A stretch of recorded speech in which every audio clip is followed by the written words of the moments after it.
professor emeritus at the Perelman School of Medicine at the University of Pennsylvania, and has been a collaborator with Inovio in the DNA vaccine trial for the novel coronavirus. He and his lab have made major contributions in the DNA vaccine trials treating Zika, MERS, Ebola, and among others. I asked David to speak to the Academy after he'd given a presentation to the clinical chairs at Penn this past June. We've had nearly 7 million infections and over 200,000 deaths in the US alone. And I can tell you, we hung on every word that he spoke like children as he described the status of the vaccine trials. He's going to do the same for all of us today, and I'm sure all of you will be fascinated and encouraged to hear the progress towards a vaccine for SARS-CoV-2. Please join me in welcoming Dr. David Weiner for his presentation, The Rapid Development of Countermeasures for Emerging Infectious Disease with a focus on SARS-CoV-2. David, welcome to the podium. Thank you, Sean and Dr. Grady. It's really an honor to be here. Thank you for the kind invitation. Thank you to the organizers. I don't believe those are my slides. Yep. But I think this is really such an unusual time for all of us.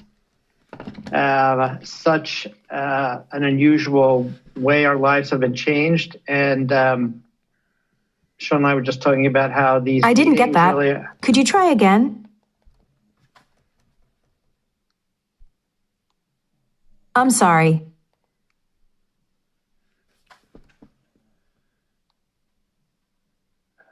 Right. So it's such an unusual time. It's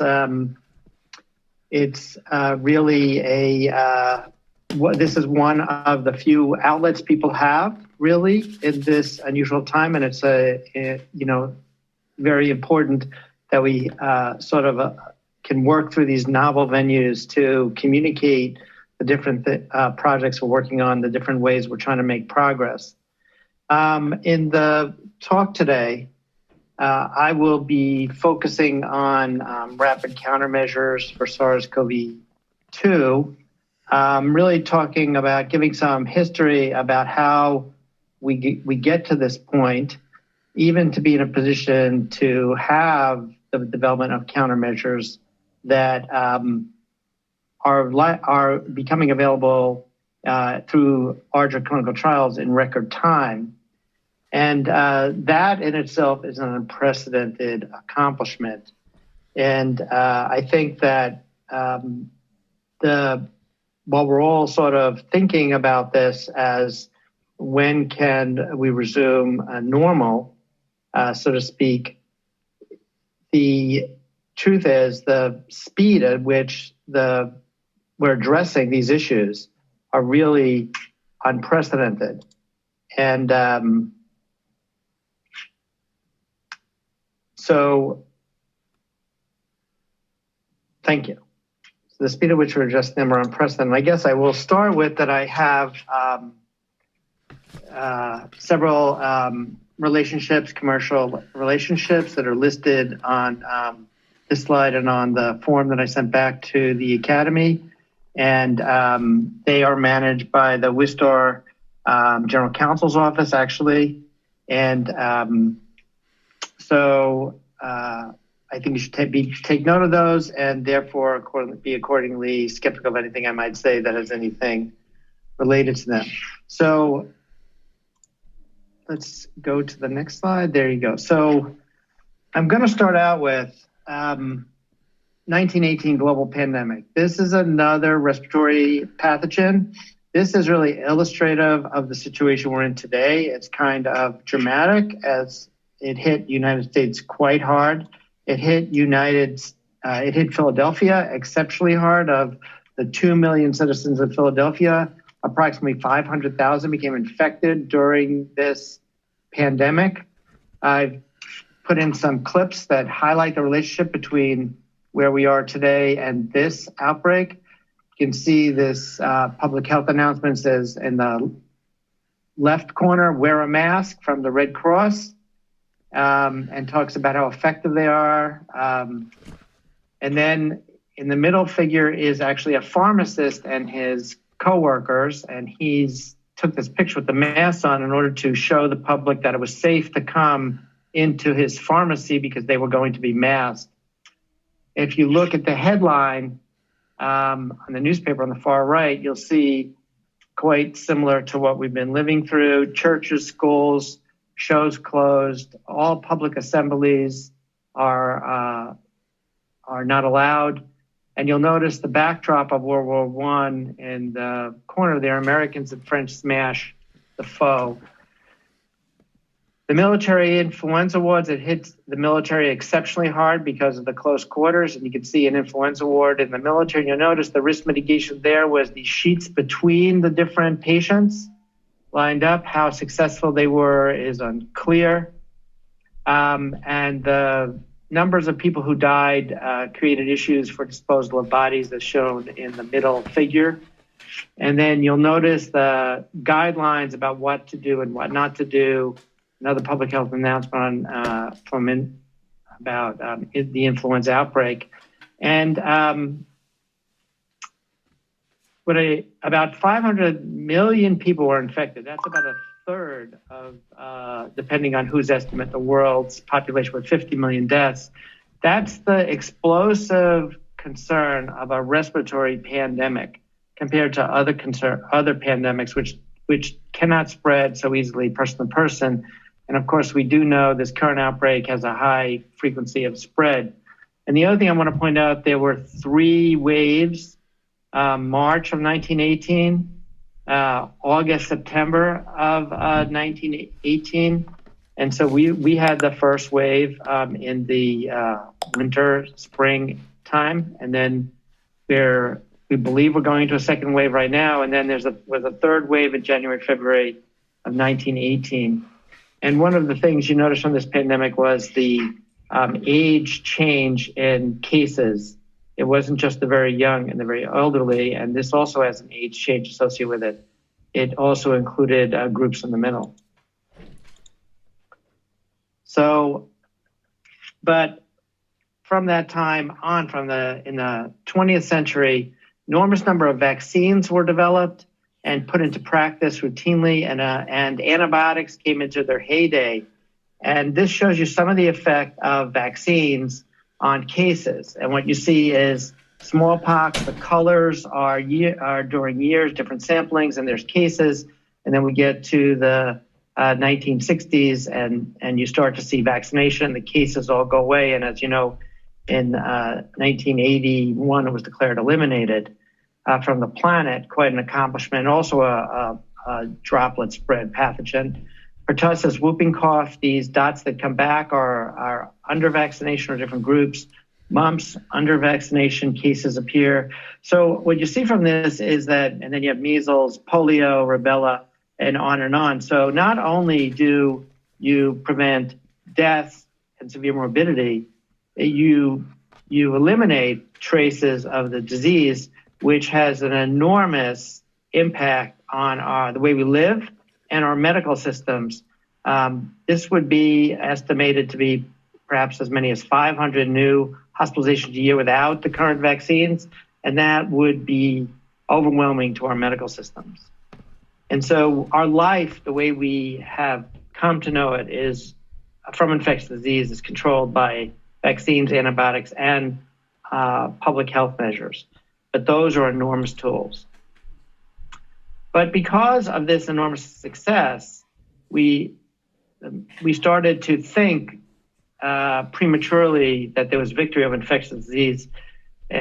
Adrian Cockburn wrote this book and was influential, and many other groups wrote about how we had finally controlled infectious disease in the 1960s. And surprisingly, this attitude and overconfidence continued into the 1980s until it was clear with several emerging diseases, and particularly HIV, that we should be a little more humble about our accomplishments compared to infectious disease and really pay attention to emerging outbreaks.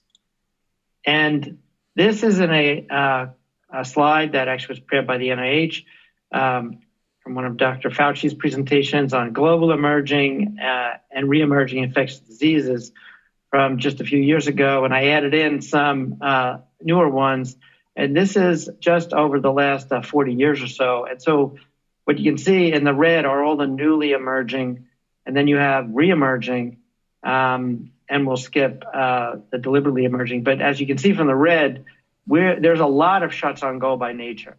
And these include things that have been getting established at low levels, like MERS, which is now smoldering, and then Nipah virus, Hendra virus. Also, antibiotic resistant bacteria have become into prominence. New enteroviruses in the Lyme disease has become established, of course, and now another tick-borne viral infection, Powassan virus, is now spreading in the same areas as Lyme disease. And so this is a constant onslaught from nature that we should be thinking of that is not likely to change as we live in more dense situations and our closer proximity to animals across the globe and many other such issues and vector spread due to climate change. And this is where the world has been up to very recently in response to our countermeasures to outbreaks. And what you see here is from Rena Rapoli article in PNAS. And what you see is basically in the middle section, the media notices the reports of a new disease. You see the attention goes up. You then finally get, after some period of time due to case inclusion, companies getting involved, biotechs, pharma, and public health measures start to kick in. The yellow is the peak of the outbreak. You start to get significant attention. However, they usually come under control, and the money ends and the interest ends. And that leaves us susceptible to additional outbreaks. That was exactly the case with Ebola, where we developed vaccines and antibodies, but didn't put them to use until the most recent two outbreaks. It was the countermeasures were actually developed almost 15 years earlier. And this also dissuades industry from getting involved because they tend to lose money by getting involved in these outbreaks. This was recognized, and this article, Perspective in New England Journal of Medicine, co-authored by Adel Mahmoud, former president of Merck Vaccines, Stanley Plotkin of the Wistar Institute and Penn, who developed the Rubella vaccine, and with Paul Appett, the Rototech vaccine with Merck, and also many, many others. And then Jeremy Farrar of the Wellcome Trust penned this article saying we needed to come up with a different system and we needed a fund. And what was created out of that by a joint project between the Gates Foundation and the Wellcome Trust was CEPI, the Coalition for Epidemic Preparedness Innovations, to put in money, have an established group that was formed by countries, at least 8 different countries and more, housed in Europe initially, to address concerns and to be pre-screening. And CEPI did that. CEPI was put in place, and they started working with industry and academics right away as teams to create vaccines and countermeasures, but study their technologies. And they did that for about 3 years before this outbreak. We were one of the groups that was in that. So I'm going to give you a picture of our own background. And so we had been working on DNA vaccines and RNA vaccines, had never been able to get to across the final finish line because of some of the issues I told you, and also technological developments that were needed. And so we were involved in an Ebola campaign to make a vaccine. We were able to, with our colleagues and collaborators and working with Inovio, who is the partner in DNA, move it into the clinic in about 18 months. We then developed a MERS countermeasure, and that was moved into the outbreak situation in under 11 months. And then we developed this program. Pablo Tebas of University of Pennsylvania led the clinical program for Zika during that outbreak, and that took 6.5 months, and that was awarded one of the top 10 clinical trial achievements of that year by the Clinical Research Forum, and focused on the spike antigen. And as that was a different coronavirus, that had a lot of implications for the current outbreak and also that timing. And this just shows you really quickly the clinical trial, the initial clinical trials from that, which were run by Walter Reed, Captain Ward Jitijat. And what you can see here is in 3 different dose groups, people made antibodies. Those antibodies were similar to those induced by infection and these are convalescent patient sera, and also T cells. Across the board, we're looking at T cell responses in different dose groups. And overall, compared to infecteds, the vaccine induced higher T cells, and this is likely what we might think would be good to have T cells at least equivalent or higher, which they're thought to possibly play a role as well. And this has been now expanded in trials. And then we come to COVID-19. So COVID-19 arises. This is from just a few weeks ago. We now have more than 30 million cases, a million deaths, almost a million global deaths, 200,000 in the US, $1 trillion in global losses, and 375 billion a month is lost.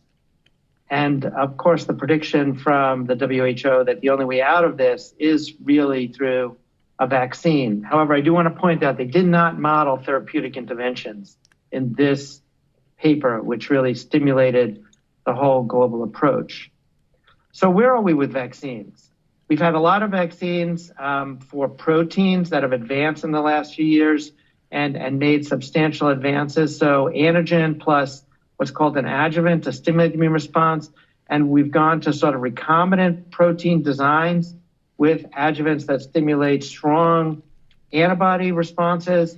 And they are usually a twofold type adjuvant, which is sort of a lipid and a saponin, for example, and a toll receptor as well, stimulant. And these stimulate very good antibody responses. And they are playing a role. Novavax's, and we'll get to, and GSK's, for example, and Sanofi's. And then we have this whole collection of recombinant viral vector where you gut the virus, you put in genes that make it safe, you then put in genes. And in particular, these adenos are getting a lot of play at the forefront. And finally, you have the nucleic acid, particularly you've seen the advancement of the RNA, and I'll talk about both of these and our work in the DNA space, which previously had not gotten chances. And these are really transmission for the first time of information. They encode sequences only of the vaccine you're trying to make, which in these cases are spike, and those are made within the host, and the host then immune system recognizes these as foreign and responds. And so recombinant adenoviruses. There are many types of these. There are two major types that we're focused on, sort of rarer adenoviruses. They are common cold derived. They are genetically modulated, and you plunk in your gene. And so this is a machine that then delivers that foreign antigen, which is then made by the host, and the immune response ensues. And they're very potent on the first delivery, and they can, in theory, be single dose, and that's what Janssen, they're at 26. The Oxford one is a chimp derived, and that's to get around some of the serological consequences. We talk about RNA vaccines and DNA. These have a very fast production timeline, as shown here. This is from GSK slide. The DNA comes out of the middle. You basically synthetically make your DNA. It then is transcribed into RNA synthetically, and then is formulated with a lipid nanoparticle for delivery. And DNA is directly created off the DNA platform, put into plasmid vectors and expanded. And these are then delivered into the host, and they can expand T cells and B cells. And there's no vector interference with these. In theory, they can give rise to lots of boosting. And they have really come to be studied in more detail in this outbreak. So what we're looking at here is CEPI jumped right in January. They decided to fund 3 initial programs. They then expanded to 6 more. And that allowed for the rapid deployment of vaccines. And the first group to move in the clinic was the RNA vaccine of Moderna. We were moving a little bit later with our DNA. And this was announced at Davos. And this gave us the fast start into the clinic with these different platforms, with many of the different platforms. And so this is some of our own preclinical data. I'm just going to go through it very quickly in sort of a summary form. The vaccine was moved through small animals and made antibodies, neutralizing antibodies that blocked the receptor.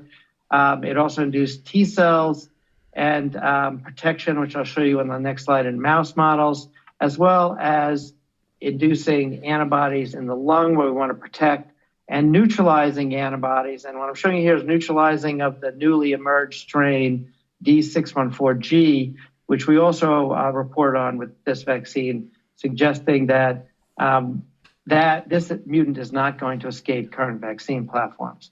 We also showed protection in a non-human challenge model from severe disease in lung and lowering viral load in the nose of macaques.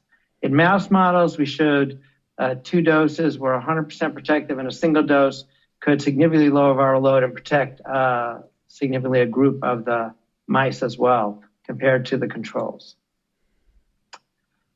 The clinical program then was advanced, and initial study is again Pablo Tebas from Penn. This is a team grouping, and was his PI. The first studies opened at Penn and Kansas City, and then expanded to Kentucky. They were well tolerated. There were grade 1 only adverse events, and 100% overall of the participants made immune responses when you combine the different antibodies and T-cell responses overall. And June, the study was expanded to additional 80 patients of 51 to 84 to 64, and then another expansion of above 64. And then also in June, Korea study was open with International Vaccine Initiative for another 160 people. And then just in September, Chinese arm was opened as well. And so while we're collecting all this data and these expansions are going on, the goal is to move into a phase 2, phase 3 efficacy study this fall, hopefully, with FDA regulatory concurrence. So we'll see how we make advances there. Now, the backdrop we're hearing about a lot is the other major program, and I'll show you the links to CEPI, and that's Warp Speed. So Warp Speed came into effect a few months after the CEPI funding, and Warp Speed is the U.S. government's initiative. It's to fund 8 programs and targets having 300 million doses by the end of 21. And it's hopeful to show possible efficacy in as short a period of time as possible. And that could be later this year in an early fashion, or certainly in the winter. And the portfolio I list here: Moderna, BioNTech, AstraZeneca for both RNA, Pfizer, BioNTech, AstraZeneca, Janssen, both RNA, both adenovirus vectors, and the other announced are Novavax and Sanofi, which are subunit plus adjuvant the protein, as we've talked about. There'll be 2 more. And then the other global alliance for vaccines that was formed is COVAX, and that's through a combination of CEPI, Gavi, the world's biggest distributor of vaccines, and the World Health Organization. And COVAX has the following goals, and that's to deliver vaccines globally and to deliver 2 billion doses by the end of 2021. So you have 300 million US, 2 billion in this group. And then to end the acute phase by the end of 2021 and fair and equitable access. And so we have these 2 major groups coming together in this, and this is the 9 companies, team projects that are funded, that were announced in the COVAX. And so you can see the DNA, our program, and then you can see Moderna. Several are in both groups, as shown here, Novavax, et cetera. And so these groups likely can change. So where is the global groups? So I highlighted Moderna, Pfizer, and AZ entered phase 3 recently. AZ, the Oxford Jenner group with the adeno, has had a temporary hold in the U.S. Janssen announced this week moving into their phase 2, phase 3 as well. And so you have this group, and then you have this group of follows. And these are all the companies and programs that are in the clinical trials. And it's really a much more limited set than the 300 you hear about. So what are some of the immunology we're seeing that we should be learning from? So the first thing I want to point out is shown on this slide on the left are antibody titers historically to multiple vaccines or infections, and they are live infections and some non-live. And you can see that those antibody titers are relatively flat, which means they're not decreasing. And then on the right, there's a slide from Julie McElrath article in JAMA, which talks about what we believe we need and what we should see. And there's also new phenotypes, like not just serological antibodies, but the memory pools of B cells that could be expanded. And those are interesting and important. And I'll talk about them on this next slide. So these papers that I chose, one from Rockefeller, one from La Jolla Institute, really mainly, show that even people with very low antibodies that recovered from infection still have memory B cells, which can be reactivated to make neutralizing antibodies. And also that T cells may play a role in controlling, so both arms. So that's this paper by Crotty and Sete et al. And so T cells and antibodies are both likely considered important. But then we've seen some recent reports, and we've heard this questioning where we are in the antibody groups. And so what you see here is antibodies are decreasing in this JAMA paper by Patel et al. Just in last month, rather quickly, people who recover in just 60 days. And so we're going to learn more about that. But again, the memory might be enough to protect. We haven't seen a lot of reinfection. And they have monoclonal antibody trials as well expanding now, which could give us clues as well. And then finally, this group from Oxford reporting that T cells are better in people who have mild disease than severe, suggesting, again, T cells are important for vaccine components. And so this is where we are. We have an unprecedented scope of vaccine trials, 280,000. Trial participants are predicted 470 sites in 34 countries. And the large number should help with safety and no evidence for ADE. This concern has been reported and supports a continued advancement with significant attention. And so this is, of course, a team effort between all the scientists at Wistar, Perlman, of course, led by Pablo, and many of the people at Penn and support, and, of course, Inovio. And there's really a cadre of companies and teams that have been come together, including Department of Defense support, CEPI support, and others. So I'll stop there. Thank you very much for allowing me to present, and I'm happy to answer any questions. Okay, thank you, David. That was terrific. Before we take, there's some questions in the Q&A. So obviously we're not seeing a vaccine by November 3rd. Do you think that by next summer, things are going to be at a more normal stage, or are we going to have to go to all the way into 2021? So I think those are important questions. The predictions are, and there's an article that just came out online yesterday, the predictions are by multiple groups, and I think you heard Fauci said we don't really expect a great change till the end of 2021. Even with having enough doses, we all have to get people vaccinated and all that. And the question about herd immunity, I think, is bounced around a lot. But herd immunity, really requires, for example, when I was a kid, we grew up with herd immunity. I was online for my polio vaccine. I remember that. And so before that, I was protected by herd immunity, which didn't mean we had no cases. We just had a smaller number than if we didn't. And measles, for example, needs very high coverage rates. And so I think if you're asking how to get out of this and how we're going to feel comfortable, I think there's first of all, public health measures. Second of all, the vaccines start coming to play, and first treat healthcare workers, first responders, and then the most at-risk people. And then I'm very hopeful we'll start to see more effective therapeutics and perhaps biologics, maybe these antibody drugs, that will prevent us from being at risk of winding up at high numbers in the hospital and progressing. And those changes likely are going to take place over 2021. However, that article just came out, predicted it could be slightly longer. So, and as far as when we'll know about vaccine, we may start getting first looks sooner, but when they would actually get deployed and all that, certainly not till with any large numbers until 2021. Okay, a couple of questions. Number one, the side effects profile of the Inovio 4800 compared to the other COVID vaccines. The second is there a logistics process around the vaccines that's going to require deep freezing, or is it something that's going to be more portable than that?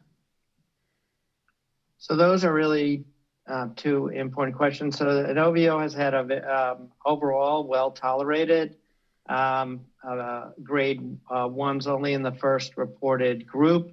Of course, those groups are expanded. We'll see more about that there. There's been some spectrum. Of course, there were larger numbers, though, in AstraZeneca to get to the hold, and there were some. So I think we can compare them, but overall, there are some differences, but I think we'll wait to see them continue to develop and see in these large numbers. The fact that we have large numbers of people in the trials really is a risk mitigation for severe disease from and adverse events from vaccines. So I think that's a good thing as well, and will give us a lot of background there. As far as temperature, there are some of these vaccines that require -70, -80 freezing, and that is really the next question that it brings to. Having several get across the line will get us out of the situation faster because there'll be more supply lines and they'll have different properties. So if they have better tolerability in one group than another, or for groups that are more at risk. And in addition, because they'll have different temperature stabilities, we can distribute them faster. So it's very important to get multiple shots on goal here. All right, David, thank you very much. That was a terrific presentation, and we will have to see what 2021 brings us in terms of getting back to a more normal life. At this point, I'm going to turn the meeting over for our second session. Our moderators will be Dr. Seppi Hanjani and Dr. Jacques Marcos, and they will let me welcome them to the podium. Thank you so much. All right, thank you, Sean, and good morning or good afternoon, depending on what time zone you're in, and welcome to the second scientific session. My name is Seppi Hanjani, and I'm very pleased to be moderating this session with my colleague, Jacques Marcos, who of course needs no introduction. I do want to take this opportunity to remind the speakers in this session that you have an 8-minute time allotment to leave us a couple of minutes for questions, and that we will meet